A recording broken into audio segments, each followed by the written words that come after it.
Muy buenas noches, soy Gonzalo Priale, esto es 4 a la N y vamos al tema. Según un estudio de la ONU, en América Latina y el Caribe se encuentran 8 de los 10 países con las tasas de homicidios vinculados al crimen organizado más altas en el mundo. Las mafias latinoamericanas han acumulado poder, corrompen el sistema político, el judicial y el policial, y han logrado capturar partes del territorio en varios países de la región. Según el BID, el Producto Per Cápita de América Latina sería 25% más alto si las tasas de criminalidad fueran iguales al promedio mundial. Con mucha razón, la ciudadanía peruana considera la inseguridad como el problema número 1 en el país. Esta noche discutiremos la economía del crimen organizado y cómo afecta el clima de inversiones. Apreciaremos las carencias del gobierno y los poderes del Estado para encarar esta lucha y veremos cómo se podría reducir significativamente este flagelo. Este domingo nos acompañan José Eliche, ex ministro del Interior, David Tuesta, ex ministro de Economía y Finanzas, y Ricardo Valdés, ex viceministro del Interior. Ricardo, el ataque coordinado de bandas criminales en Ecuador causó temor y nos hizo poner la lupa sobre la lucha contra el crimen organizado en el Perú. Aquí se declaró en emergencia toda la frontera con Ecuador. ¿Te parece una medida apropiada o fue solo para las tribunas? Lo que pasa es que cuando estamos acostumbrados a estados de emergencia que no están planificados, uno tiene derecho a dudar. Ahora, si es que tenemos solamente 700 kilómetros entre Tumbes y Piura de frontera, que es muy difícil de controlar. Son 1.500 kilómetros de frontera con Ecuador. Entonces, la capacidad que tenemos realmente de poder vigilar la frontera en su totalidad es bastante limitada, ¿no? Con la ola migratoria quedó absolutamente claro que esto ha sido parte de los pasos ilegales en la frontera Ecuador-Perú, ha sido parte de un negocio muy lucrativo por parte de los traficantes de personas. Más o menos, según la propia Cancillería ecuatoriana, reportan $5.000 al día por paso fronterizo. Es decir, lo que tenemos es, y según dice, son aproximadamente entre 50 y 70 activos. Por lo tanto, eso ya nos da una idea de lo complicado que es cuidar la frontera. Más importante, a mi modo de ver, no me parece mal, obviamente, que estén las Fuerzas Armadas y las Fuerzas del Orden, me parece bien, pero me parece bien en la medida que sea parte de un plan mucho más organizado, y creo yo que es tremendamente importante la coordinación entre los países. Creo que si esto nos ha sobrepasado, las economías criminales y las bandas criminales están a lo largo de toda la frontera peruana. Tenemos presencia de las bandas y la presencia en el Perú de las ecuatorianas, también de las colombianas a través del Gota a Gota o a través de las FARC en la frontera del Putumayo. Las tenemos del Comando Bermelo manejando todo el tráfico de cocaína por el Amazonas, sacando la cocaína de Castilla, de la provincia de Castilla. La tenemos en Ucayali y también la tenemos en Madre de Dios. Entonces, estamos realmente rodeados con economías que han cambiado la morfología del delito y ya nos han puesto en una situación donde geopolíticamente tenemos que manejar la criminalidad con otro tipo de perspectiva. José, Ecuador declaró grupos terroristas a los atacantes y anunció la construcción de nuevas prisiones. Pero si empieza a actuar a lo Bukele, podría tener que vérselas con la Corte Interamericana de Derechos Humanos. ¿Piensas acaso que la Corte muestra un sesgo hacia los victimarios y los subversivos y subestima los derechos de las víctimas y los afectados? Bueno, lo que yo pienso es que ya hay que hacer algo diferente. Coincido con Ricardo, y también quiero saludar a David y a ti, Gonzalo, por la invitación. Coincido con Ricardo en lo que ha señalado. Creo que es momento de hacer otras cosas, ¿no? En el caso de la Corte, obviamente, probablemente todos quienes aquí estamos compartimos nuestra preocupación por los derechos fundamentales, los derechos humanos en general, la jurisdicción supranacional, etcétera, pero yo creo que hay que hacer un ajuste ahí, ¿no? Los estados soberanos tienen, además de coordinar entre ellos, tienen que tomar medidas creativas y nuevas, innovadoras, para combatir el crimen organizado. De lo contrario, esto no se va a poder, no se va a solucionar. Ahora, imitar, digamos, ¿no?, como si fuera una plantilla, las acciones, las decisiones o lo que ha hecho lo que está haciendo el presidente Bukele en El Salvador, pues también eso es parte de otra fantasía, ¿no? El presidente Bukele, para empezar, no se levantó un día y después de haber soñado que era posible revertir la situación de inseguridad en El Salvador, y ordenó a las Fuerzas Armadas y a la policía salvadoreña que salgan a combatir el crimen organizado. Este señor viene preparando esto, primero es un plan, ¿no?, de varias etapas, ¿no?, el plan de control territorial y otros más que son complementarios, ¿no? Y además, si uno, digamos, revisa un poco su trayectoria, desde que fue alcalde de un pequeño pueblo, después alcalde de San Salvador y posteriormente presidente de la República, viene con este ímpetu de tratar de resolver cosas como, entre otras, la seguridad en El Salvador, que siempre ha sido muy complicada. Entonces parte de un plan para que en principio no tuvo los recursos, después se los agenció, un proceso que no estuvo exento de graves conflictos políticos, ¿no?, que incluso un día terminó presentándose acompañado de militares ante la Asamblea, ¿no?, la conformación de una organización política que le permita en una elección complementaria tener mayoría en el Congreso y lograr esos recursos, y implementar el plan paso a paso. O sea que no es una cosa que de la noche a la mañana se puede imitar. Además, El Salvador tiene una dimensión geográfica y una diversidad cultural distinta a la ecuatoriana, a la peruana y a otros países. Entonces, que me parece bien lo que se ha avanzado y lo que se ha logrado, vamos a ver cómo termina, yo espero que bien, no significa que podamos repetir o copiar ese plan así de manera automática. David, los grupos de crimen organizado, a diferencia de los grupos terroristas, no buscan tomar el poder. Hablemos del mecanismo entonces. ¿Qué buscan estos grupos cuando hackean la gran minería formal y la agroindustria en el Perú? ¿Puede el crimen organizado llegar a impactar sobre el crecimiento económico y la inversión privada? Por supuesto. Muchas gracias, Gonzalo. Gracias a ti. Y también a mis colegas que están acá presentes en esta mesa.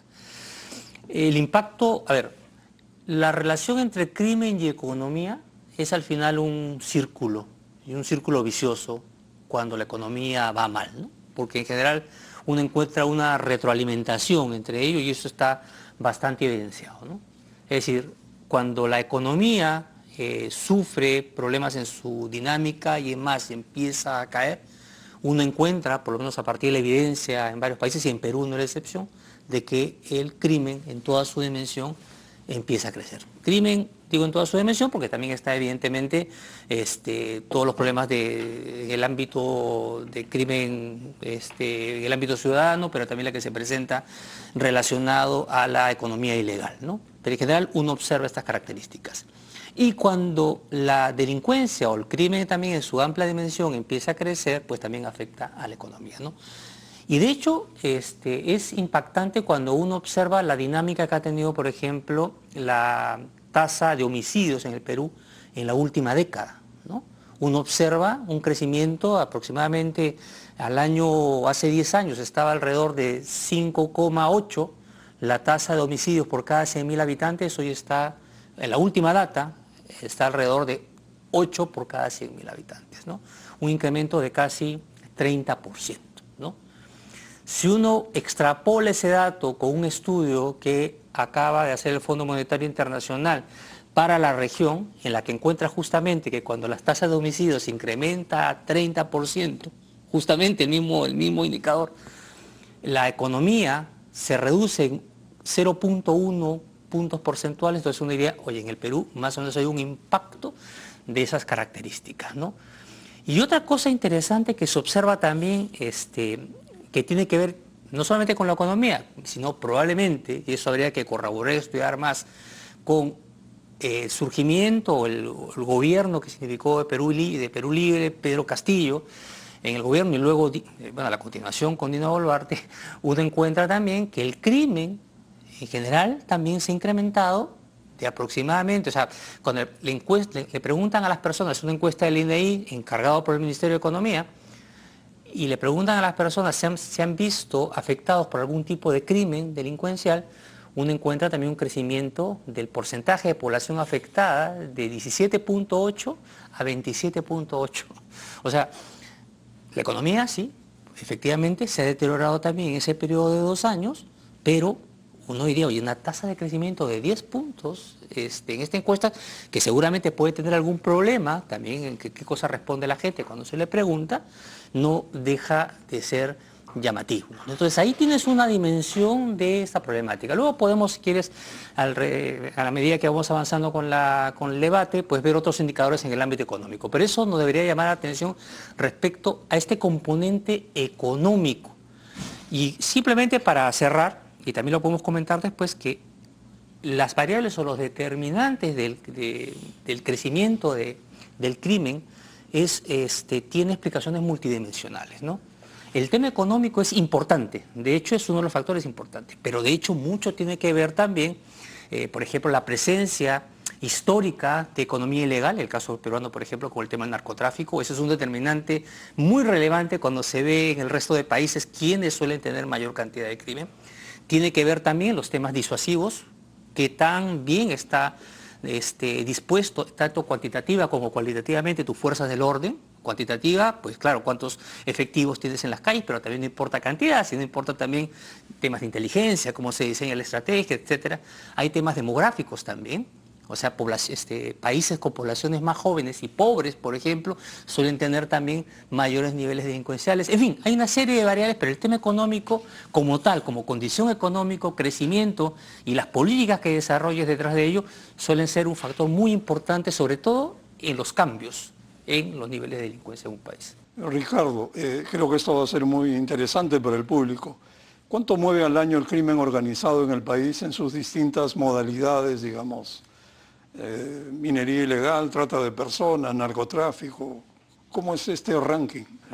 Bueno, esto es complicado de calcular. Nosotros hemos establecido una metodología con base a una serie de indicadores internacionales, a cuestionarios que hemos realizado, entrevistas para también obtener la opinión de diversas personas, para aproximarnos, obviamente, por cada economía criminal.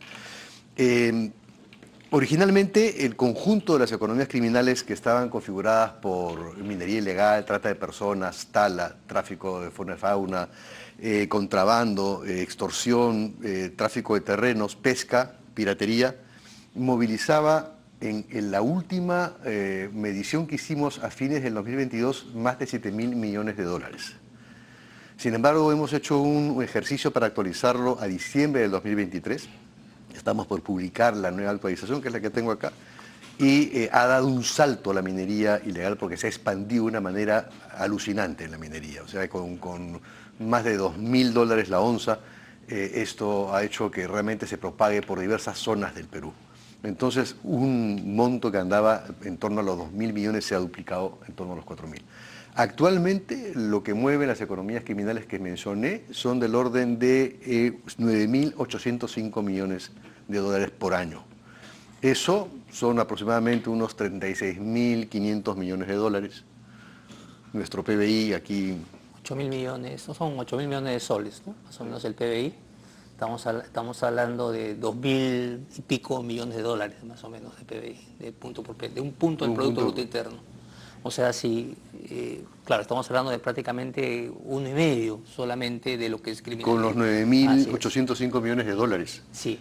Que claro, eso nos lleva como a dólares. Eso nos lleva a 36.474 millones de soles, ¿no? O sea, si lo vemos a 8.000, claro, eso es casi 5% del producto. Casi 5%. Es interesante porque la contabilidad, el cálculo contable de lo que significa el crimen en general, sí, ¿no?, en los países, está alrededor del 3.5, pero se considera lo que significa lo que pierde la economía. Pero acá es muy interesante porque esto efectivamente, acá hay ganancias, claro, hay ganancias. Es decir, la sociedad, acá seguramente se lo puede contar mucho mejor que yo, pero hay todo un ecosistema que se desarrolla y familias que viven a partir de ello y que probablemente muchos apoyan. Solo para empezar, la minería agrupa a más de 500.000 personas y que están distribuidas en todo el país. No hay región en el Perú que no tenga minería ilegal. Es más, estamos ya, hoy domingo, se está promoviendo ya una marcha entre lunes y martes,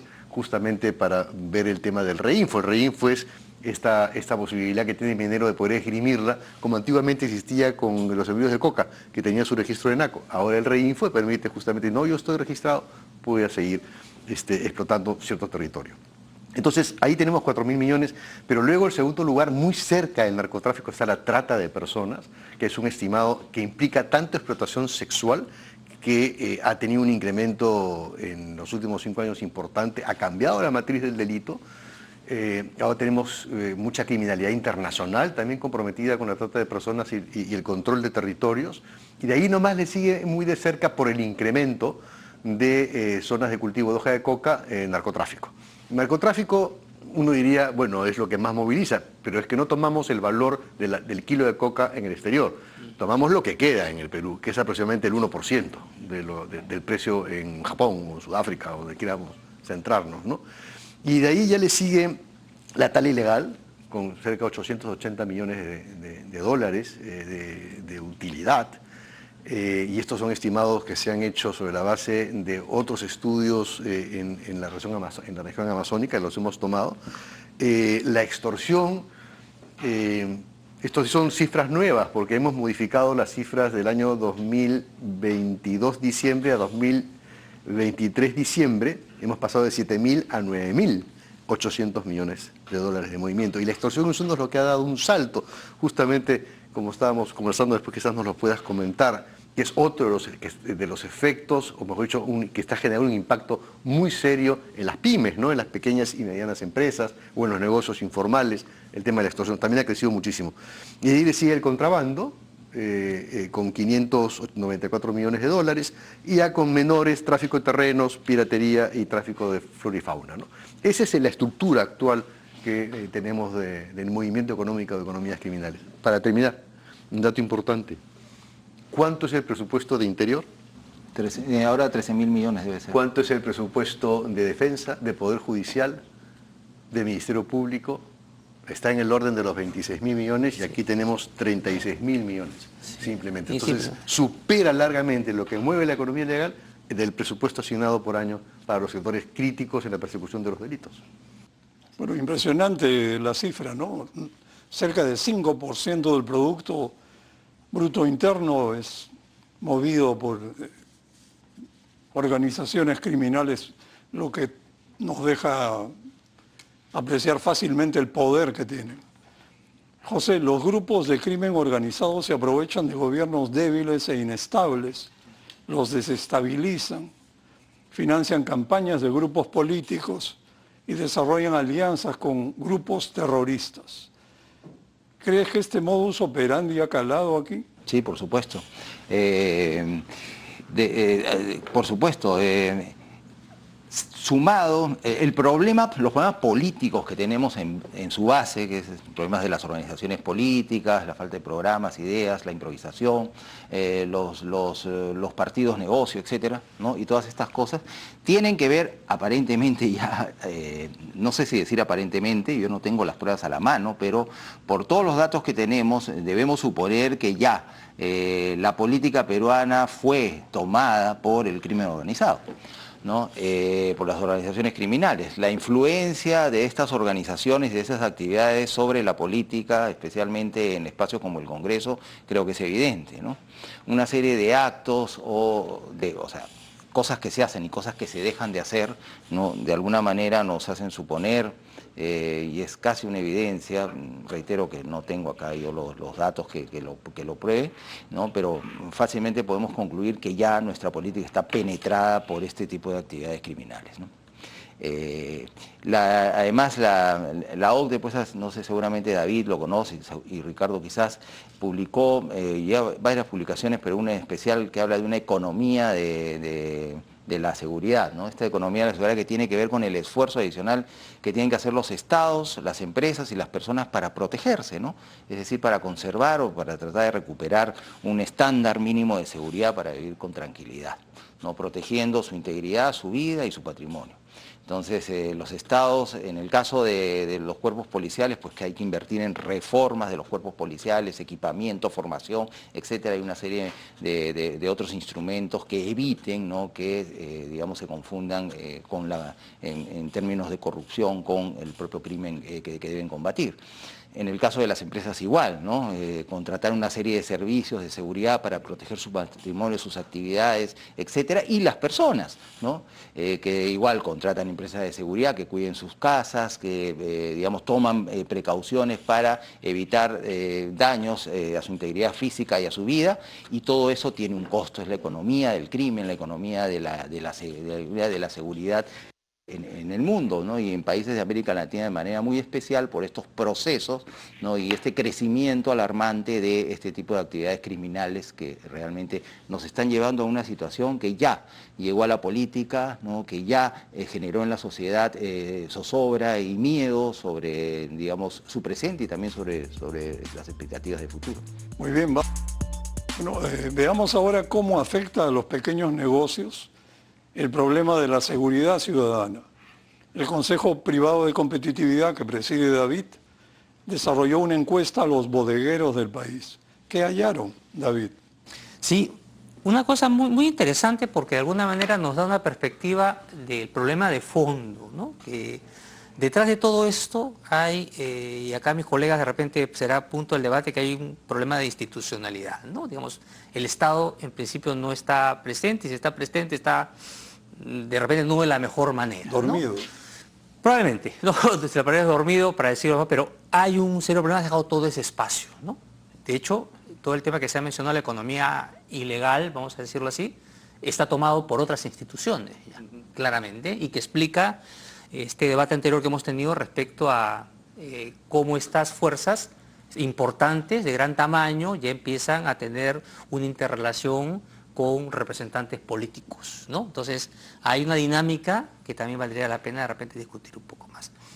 Pero tiene que ver con esa falta de presencia del Estado. Y entonces, cuando le preguntas, pues, vamos a decir, a uno de los segmentos más vulnerables de la economía, que son los pequeños comercios, negocios, los bodegueros, para llamarlo de una manera coloquial, y se le pregunta, ¿qué es lo que más te afecta? A escala nacional. A escala nacional, el 84% de ellos que señala que su principal problema es todo el tema de la inseguridad y básicamente captado en el tema de la extorsión, secuestros, amenazas, ¿no? Y otra cosa interesante, ¿no? En segundo lugar, más o menos alrededor del 70%, mencionan que es la arbitrariedad de las autoridades, municipios, ¿no?, con visitas, digamos, que distorsionan el funcionamiento de su negocio, con inspecciones que ellos consideran que es un abuso de autoridad. Entonces uno se encuentra al final pues con esta sensación por parte de estos pequeños negocios de que se encuentran pues ante lo que yo denominaba un estado bipolar, ¿no? Es decir, o te tiene abandonado a tu suerte, las bandas hacen contigo lo que le da la gana, pero cuando de repente tú empiezas a surgir un poquito, van encima tuyo, pues si te caen con todos los permisos del caso, etcétera. Son los municipios a veces que las autoridades parece ser que tienen algún tipo de intervención que al final termina generando un efecto expulsión. Y de hecho en el ámbito de la economía ilegal, eso también se percibe de una manera bastante dramática, ¿no? En muchos casos, yo por lo menos conozco los casos anecdóticos que a veces surgen en prensa, de que cuando hay una intervención policial o de las Fuerzas Armadas no son muy bienvenidas, ¿no?, por parte de la población que vive de la economía ilegal, ¿no? Y no solamente hablemos de los que viven de la economía ilegal de manera directa, sino de los que viven de manera indirecta, ¿no? Los que tienen sus comercios, sus restaurantes, etcétera. Cuando entran las fuerzas del orden por algún tipo de intervención, pues ese día su economía cae, no tienen ingresos, ¿no? Son ingresos diarios, ¿no? Pues pueden tener, dependiendo del tipo de intervención que han tenido en su momento por poner el orden, pues les significa a ellos un impacto y efecto económico relevante, ¿no? Entonces ese es un tema que a mí me parece que se nos tiene que hacer reflexionar de todas las implicancias y complejidades que se terminan de generar y que se convierte en un tremendo reto cuando decimos hay que poner orden, ¿no?, que queremos que la criminalidad en todos sus aspectos disminuya. Nos encontramos con que hay una población importante que ya vive de ello, ¿no? Y no quería dejar también pasar el tema que se ha mencionado, algún tema, el tema presupuestario, ¿no? Lo que también encuentra la evidencia a nivel internacional es que no necesariamente mayor presupuesto significa reducción del crimen. De hecho, justamente las economías que tienen mayores niveles de criminalidad, quienes dedican, ¿no?, hablando de países emergentes fundamentalmente, quienes dedican mayores niveles de presupuesto, ¿no? De hecho, en el Perú, el presupuesto del año 2000, que se ha aprobado el 2024, el presupuesto de apertura, señala que todo lo que es relacionado a orden interno tiene un presupuesto de 16.000 millones de soles, ¿no? Si uno lo compara con el nivel del año 2018, eran 9.000 millones de soles, es decir, 70% de incremento.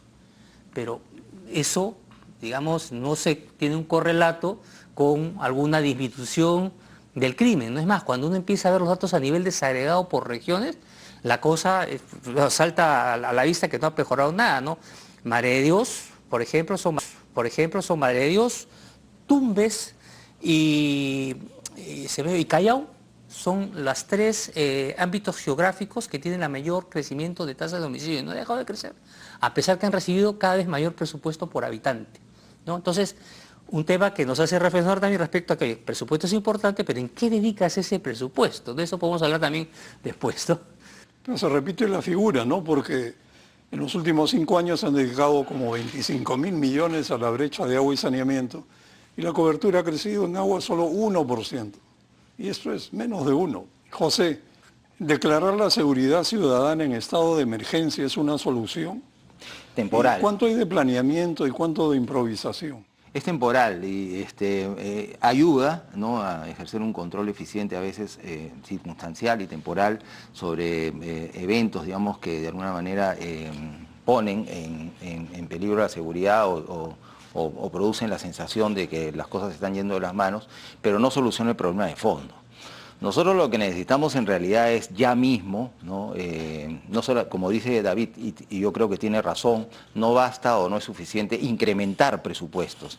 Lo que tenemos que tener son planes claros, ¿no?, y útiles y que realmente puedan servir, por ejemplo, para modernizar, transformar nuestra Policía Nacional.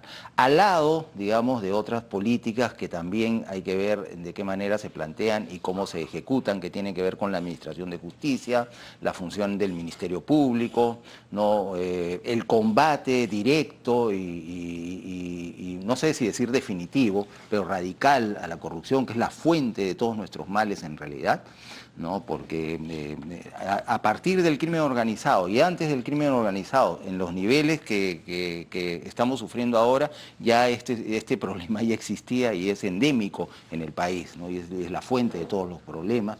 Ha llegado a la política, también ha llegado en parte a las empresas, etcétera, ¿no? Y a las personas que aceptan niveles de corrupción que nadie debería aceptar, ¿no?, sino más bien ver las cosas y la política de un modo diferente y el presidente del futuro del país, en el sentido de que podríamos vivir en una sociedad mejor si es que corrigiéramos cosas centrales como, por ejemplo, la corrupción, ¿no? Lo que necesitamos es una reforma de la policía. Existe un plan que la propia policía hizo en 2017, que después se ha consolidado, que tenía una previsión presupuestal y que se puede ejecutar, que cuesta 3.000 millones de soles, ahora puede haber subido un poco, pero no se ha avanzado un centímetro, creo, en ese sentido.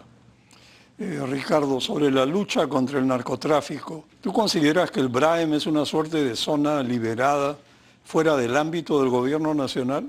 Definitivamente es una zona que está medianamente controlada por las Fuerzas Armadas y por la policía. Medianamente controlada. Podemos decir que es una zona encapsulada, pero eso no ha afectado el trasiego de cocaína ni la producción y el trasiego de cocaína, porque se sigue obviamente exportando cocaína producida en el BRAEM, que es el principal productor de cocaína. Entonces yo creo que hemos llegado a una suerte de equilibrio en donde quizás lo que voy a decir es algo que no es muy santo, pero a veces yo me pregunto si es que el BRAEM puede tener una ganancia secundaria para las propias Fuerzas Armadas en términos de manejo presupuestario o no. ¿Y esto puede ser un acuerdo cordial entre el Estado y el narcotráfico? No lo sé, pero hay una cosa que yo siempre digo, o sea, a veces cuando miramos Ecuador últimamente y vemos el cártel de Sinaloa con el de Jalisco Nueva Generación, que están manejando obviamente la problemática allá, acá nos olvidamos que hemos tenido también un grupo armado como es ahora los remanentes de Sendero Luminoso o el militarizado Partido Comunista de Perú, que son los que manejan la principal producción de cocaína, porque es así, hay una alianza, ellos proporcionan seguridad a los productores de cocaína de Braem. Pero el gran problema es que esto se está extendiendo. O sea, ya tenemos un nuevo Braem en la zona de Huánuco, de Pasco, de Ucayali, en donde hay, digamos, muy poca presencia del Estado y donde sí viene creciendo es en la selva de Puno, en la provincia de América del Castilla y en Putumayo. Y esa es una producción de coca de 3 veces por año, que va totalmente a la producción de cocaína, porque tenemos un mercado, una demanda muy fuerte de cocaína por parte de Brasil, muy fuerte. Entonces, yo sí diría que es una suerte de, no sé si de zona liberada, puesto que no se puede caminar libremente por el lugar, pero hay una especie de neutralización entre lo que está haciendo Sendero ahí para efectos de su propio manejo económico y lo que está haciendo las Fuerzas Armadas, ¿no? Eso es una opinión un poco controversial, pero creo que sí amerita saber, porque yo lo comparo con lo que ocurrió en el Huallaga, en Aguaitía, ¿no? En Aguaitía hubo otro tipo de intervención que fue policial con manejo de inteligencia y se pudo capturar a Artemio y se pudo destruir todos los cocales del Monzón. ¿Por qué no se ha hecho lo mismo en Braem? Yo sé que es una geografía distinta y muy complicada, pero me parece que ahí hay un efecto demostrativo y hay un punto de comparación sobre cómo actuó la policía con inteligencia, con control de las comunicaciones y pudo realmente derrotar a Sendero en el lugar y pudo a su vez acabar con toda la producción de cocaína y permitió que los programas de vida ingresen al lugar. Entonces ahora tenemos otro tipo de situación en estos momentos ahí. Habría que analizar pros y contras de las estrategias tanto de las Fuerzas Armadas por un lado como de la policía que se implantaron en Aguaitía. David, ¿cuánto favorece la informalidad económica y política la penetración del crimen organizado? ¿Será posible incorporar zonas de minería informal a la formalidad? Difícil. Mira, por lo menos tenemos la experiencia, ¿no?, de lo que ha significado estos múltiples espacios de renovación para formalizar de alguna manera lo que se llama la minería informal y esfuerzos por tratar de distinguir de lo que es la minería informal e ilegal, ¿no? Yo no sé, digamos, yo creo que ahí hay y a veces se hace mucho énfasis en el tema, cuidado, no es ilegal porque de repente no está relacionado a otro tipo de actividades conexas, como puede ser el narcotráfico, eso es ilegal, dice. Pero yo creo que hay un espacio, una zona gris, ¿no?, que yo creo que va a ser difícil discernir, ¿no? Es complicado también porque en la situación actual, si es que esto no viene acompañado, ¿no?, con alternativas, ¿no?, de desarrollo económico, desenvolvimiento económico, a el ecosistema que se ha desarrollado alrededor de esta economía o informal o ilegal, no vamos, son distintas, pero que conviven en ese espacio gris. Y yo creo que ahí es justamente donde se encuentra el problema, ¿no? Es decir, cómo se plantea una estrategia que permita su incorporación, si se quiere, y el separar, si quieres, ¿no?, aquello que efectivamente es claramente ilegal, para generar algún tipo de dinámica, ¿no? No me parece sencillo, ¿no?, honestamente. Ricardo, tratemos de sincerar las cosas. ¿Hay capacidad de gestión en el aparato policial? ¿Cuentan con equipos y tecnología moderna para la investigación criminal y sistemas de inteligencia para prevenir y combatir el delito? Bueno, yo soy un crítico de los últimos años de los mecanismos de gestión. Para mí creo que es el punto donde yo pondría realmente énfasis en el sector interior. O sea, creo que es importante modernizar la policía, es importante, digamos, hacerle cambios en la estructura, pero básicamente la modernización de la gestión es el punto central. Y esto tiene que venir acompañado con una política muy, muy férrea de integridad. Porque el principal problema que tenemos en la policía, estoy ahorita estamos viendo escribir justamente un pequeño libro que va a ser una especie del manual del policía en términos de corrupción. Es decir, lo que he identificado las veces que he pasado por el Ministerio del Interior, diversas formas de cómo se usan los gastos de inteligencia con otro tipo de propósitos, cómo se usan los gastos administrativos y cómo se acuerdan con los talleres para digamos, mandar vehículos a reparación, que en realidad dicen, aparecen 600 vehículos reparándose y en realidad solamente hay 15 vehículos reparándose, cómo se maneja y se ha tratado todo el tema de la salud policial y todos los mecanismos de corrupción en torno a la compra de medicamentos. Lo que vimos, lo que vimos todos en la pandemia. Es decir, hubieron 9 generales que estuvieron realmente tremendamente complicados por la compra fraudulenta de mascarillas y de gel, ¿no? Y hace muy poco, o sea, todo ese mecanismo que implicó el proceso de, en este caso ya de invitación a retiro, debería haber sido expulsión, pero ha sido invitación a retiro, de los generales que compraron su ascenso. Entonces, si yo tengo eso como policía, y a su vez no estoy hablando aquí de la cantidad de investigaciones en donde yo me vi, digamos, cercano a esas investigaciones, de coimas y de compra de exámenes y de ascensos a la escuela policial. Si yo tengo corrupción en el ingreso a las escuelas, si tengo corrupción en los ascensos de generales, entonces la verdad es que aquí lo que toca hacer es, por un lado, todo lo que es el mundo de recursos, tratar de trasladarlo a manos realmente experimentadas y profesionales. La estructura de la policía permite el ingreso de gerentes de servir, por ejemplo, en algunos sectores. Y por otro lado, creo que hay que tener una política de integridad absolutamente inflexible para poder castigar así radicalmente todos estos casos de corrupción. Mientras eso no ocurra, no vamos a tener seguridad en las calles. Porque la corrupción es lo que está impidiendo que la seguridad realmente se produzca. Y hay cosas muy sencillas que se pueden hacer. A través del Ministerio de Economía, aquí presupuestalmente sí se podría hacer algo, como por ejemplo cambiar el régimen de 24x24 en las comisarías y tener un régimen de 8 horas. De 8 horas. 3 turnos de 8 horas todos los días. Tendríamos todos los policías trabajando frescos en las comisarías. Por ejemplo, ante la carencia de policías, yo adelantaría el egreso de los estudiantes de las escuelas. Por ejemplo, cambiaría, es una directiva del comandante general de la policía, cuáles son el esquema de turnos, por qué las motos solamente patrullan de 6 de la mañana a 11 de la noche, no patrullan de noche. Y eso está en una directiva. Entonces hay cositas pequeñas de gestión que permitirían realmente tener mayor presencia policial en la calle. Ojo, que estas cosas no van a cambiar si es que no controlamos el territorio, que el territorio que no controla la fuerza del orden lo controla la criminalidad.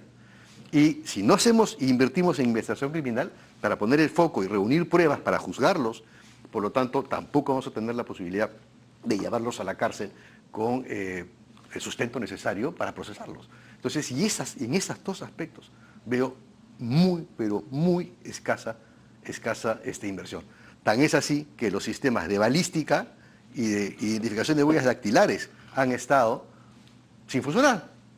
Pese a los estados de emergencia, yo me preguntaba, estamos en estado de emergencia, nos han suspendido las garantías y van a llevar a una persona que tiene a una comisaría para identificarlo con las huellas y no hay manera porque no funciona el AFIS. Entonces, y eso es corrupción también, finalmente. Sí. José, ¿cómo se explica la falta de resultados en casos mediáticos como los de Vladimir Cerrón con 100 días y Juan Silva con 1 año y medio como prófugos de la justicia? Bueno, sin perjuicio de sospechar que podría haber algún elemento, digamos, de corrupción ahí, ¿no? Algún arreglo entre alguien de la Policía Nacional o alguna otra autoridad con estas personas que son buscadas para ser capturadas, pues en realidad también, y esto yo lo he dicho en varias oportunidades, hay también mucha fantasía sobre las posibilidades que tiene la policía peruana y la policía de cualquier otro lugar del mundo para capturar a una persona. A veces es muy difícil. Yo he sido testigo directo de algunas operaciones destinadas a capturar a personas que eran solicitadas por la justicia y he visto las dificultades que hay realmente para hacer esto. Yo coincido con Ricardo en todo lo que ha dicho y todos los ítems a los que se ha referido que son importantísimos están en el plan, en las bases para el fortalecimiento y modernización de la Policía Nacional, sin perjuicio de que ya se pueda avanzar en algo, ¿no? Entonces, en estas operaciones de captura, hay que pensar que los policías son seres humanos que sí conocen su trabajo, son profesionalmente, por lo general, muy bien formados y técnicamente también. No todos son iguales, unos son más competentes y habilidosos que otros, pero ahí están, saben hacer las cosas, pero no es fácil, no es fácil. ¿no? El delincuente también tiene sus redes, el delincuente tiene sus contactos, el delincuente sabe esconderse, y no estoy hablando de delincuentes de la talla de los que se ha hablado, digamos que son más o menos públicos, sino delincuentes que han cometido de delitos comunes, homicidio, robo, etcétera y demás. Entonces no es fácil, no es sencillo, ¿no? Igual ocurre con el trabajo de inteligencia, que al final no importa los equipos que tengas, que son útiles, que te ayudan, que pueden, digamos, permitirte avanzar más rápido en el trabajo de inteligencia, pero finalmente es un trabajo que lo hacen personas, ¿no? Y no hay suficiente personal de inteligencia para digamos, cubrir todos los requerimientos de labor de inteligencia que exigen las circunstancias que estamos viviendo. Entonces, pero sí se hace el trabajo, lo hacen bien, se forman bien, pero no es tan sencillo tampoco.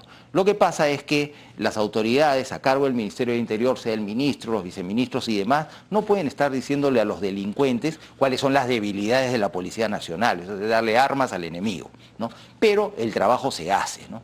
Y es difícil a veces explicarle a la gente que tiene expectativas, necesidades y que además está desesperada por saber la verdad sobre lo que pasó con sus bienes, con sus parientes que fueron heridos o fueron asesinados o lo que sea, ¿no? Explicarle, bueno, ¿sabe qué? Que no hay, estamos haciendo el trabajo, pero todavía no concluimos la investigación, porque realmente en eso a veces no se avanza mucho, porque cada situación es diferente y puede ser una más compleja que la otra, ¿no? Entonces, sin perjuicio de que también, reitero, hay casos que a veces no, en ciertas circunstancias o en lugares no son pocos, de vinculación de agentes de la policía con, digamos, actividades que están vinculadas con la corrupción, ¿no?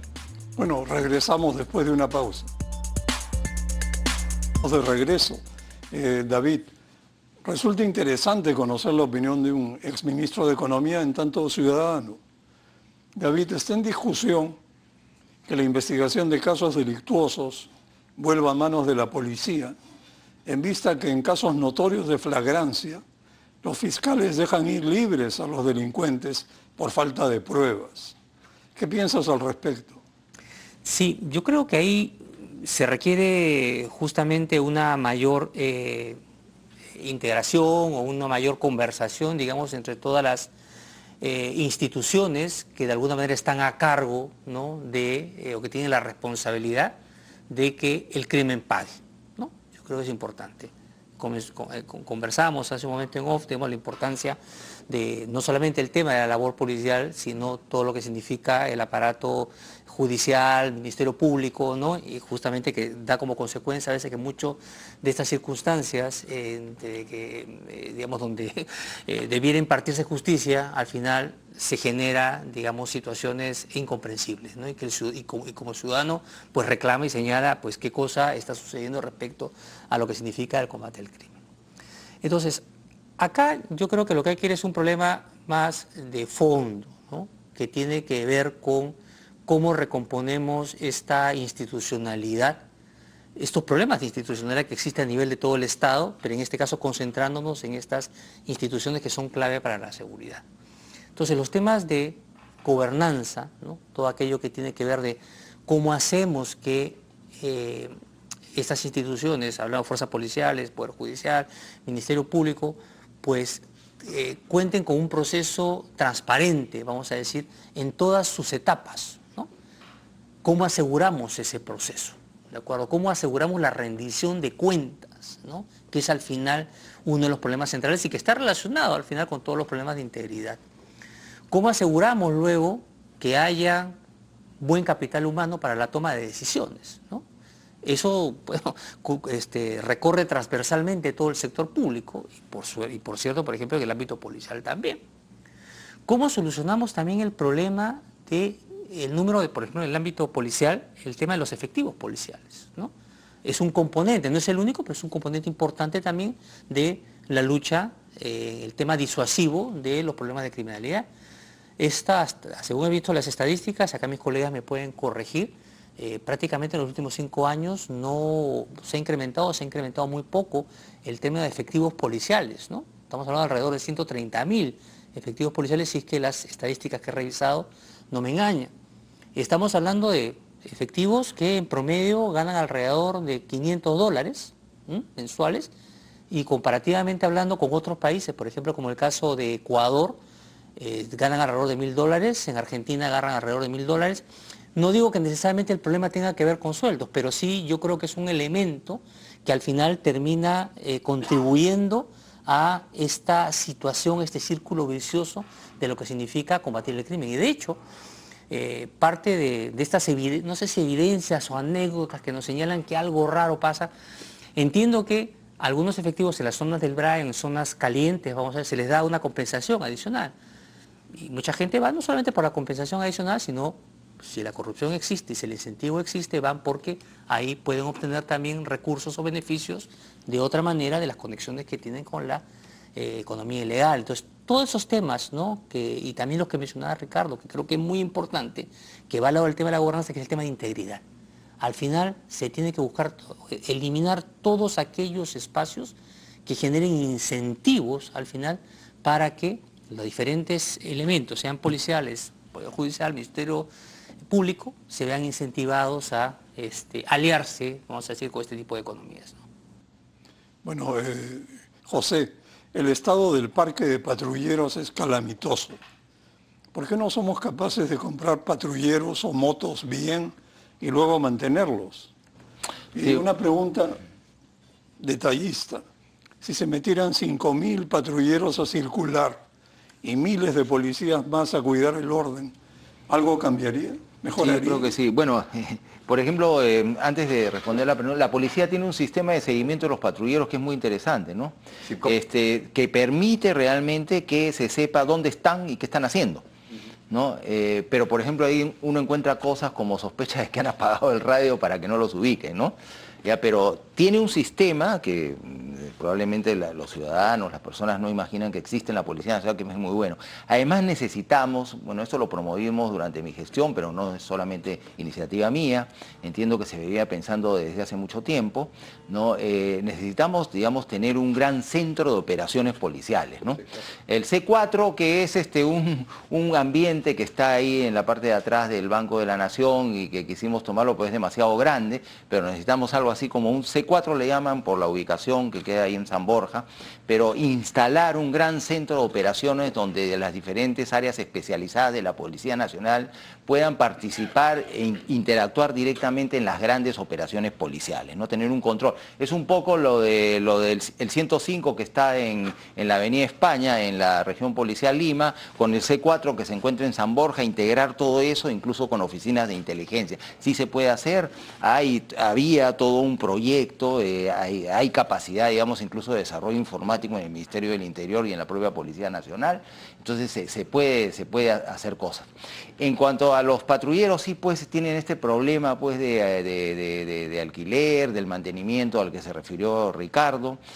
Parte de la reforma que hay que aplicar en la policía tiene que ver con el equipamiento, porque la reforma incluye pues instalaciones, equipamiento, formación, la parte de integridad, el reforzamiento de la parte de integridad es una reforma completa, no se va a solucionar de un día para el otro. Los procesos de compra de todo en el Perú son demasiado complicados por la desconfianza que existe y se ha venido acumulando. Por ejemplo, nosotros logramos comprar con el sistema unas compras que hicimos de uniformes con el Ministerio de la Producción, que fueron muy exitosas porque logramos por primera vez que la policía reciba uniformes pues, que no les picaban, zapatos que les queden bien, que la policía tenga representantes en los procesos de compra, que el Ministerio del Interior ni la policía participen directamente en estos procesos, sino que los haga el Ministerio de la Producción, que se coordine directamente con los dirigentes de las pymes para que el producto peruano salga adelante y ayudar a las empresas también a prosperar, etcétera. Sí se puede hacer. ¿No? Sí se puede hacer, no se terminó, no se avanzó en esto y quedó ahí nada más, pero sí se pueden hacer las cosas, se puede hacer un buen trabajo de inteligencia, se puede tener un gran centro de operaciones, se puede equipar adecuadamente a la policía progresivamente, se puede mejorar el tema de los patrulleros, se puede reforzar, ¿no?, las habilidades que tienen los profesionales que trabajan tanto en el Ministerio del Interior como en la Policía Nacional para utilizar intensamente la tecnología para mejorar, digamos, el trabajo policial. Muchas cosas se pueden hacer realmente, lo que pasa es que tenemos problemas de corrupción, el Estado que se mete en todo, el Estado que no promueve, sino el Estado que que sobreregula, que sobrecontrola y que a veces abusa de su autoridad, impidiendo pues que la gente trabaje, se dinamice y prospere. Ese es el problema. Bueno, vamos cerrando. Ricardo, te pediría que en un par de minutos resumas tu impresión sobre lo conversado y de paso una pregunta directa. ¿Este es un problema cuantitativo? Es decir, más patrulleros, más policías y vamos a estar mejor, ¿o eso no garantiza resultados? A ver, la respuesta corta es no. No es un tema solamente cuantitativo. Yo en lo personal no soy una persona que piensa que hay que comprar. Yo soy lo que piensa que hay que alquilar. Porque tenemos hasta maestranzas y tenemos un montón de policías metidos a mecánicos. Y eso es absurdo. No han estudiado 3 años o 5 años para estar metidos de mecánicos, para estar metidos de administradores de factorías. Entonces, eso se puede solucionar básicamente con una estructura de renting y ahí hay que alquilar internet, computadoras, es decir, todo lo que es tecnología hay que alquilarlo. Y eso no se hace. ¿Por qué no se hace? Porque buena parte de la tajada, y lo digo con toda franqueza, en los procesos de adquisiciones están las compras.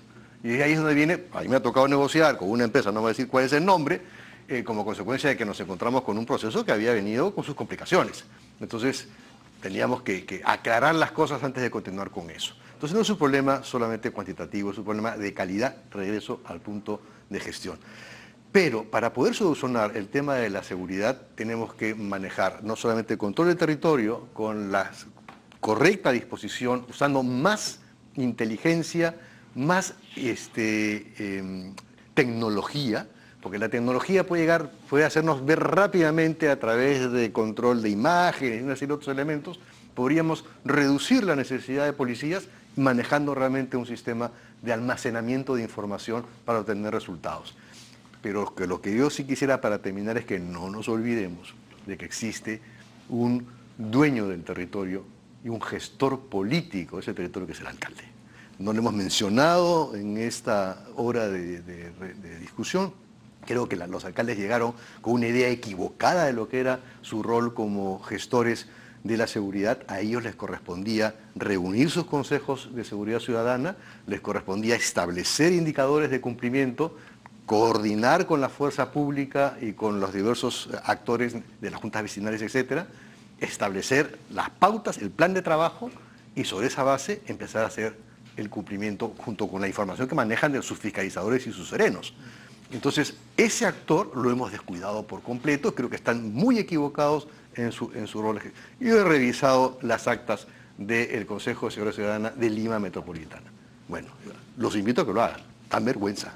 No puede ser que una ciudad como Lima, cuando entró el alcalde, que tenía 25% de víctimas, de victimización, en 8 meses estaba en 35. Es decir, pasamos de 1/4 a 1/3 de la población de Lima víctima de un delito. Eso sí, creo que hay necesidad realmente de juntar todos los actores y ordenar un poco el tablero para que cada cual asuma su responsabilidad.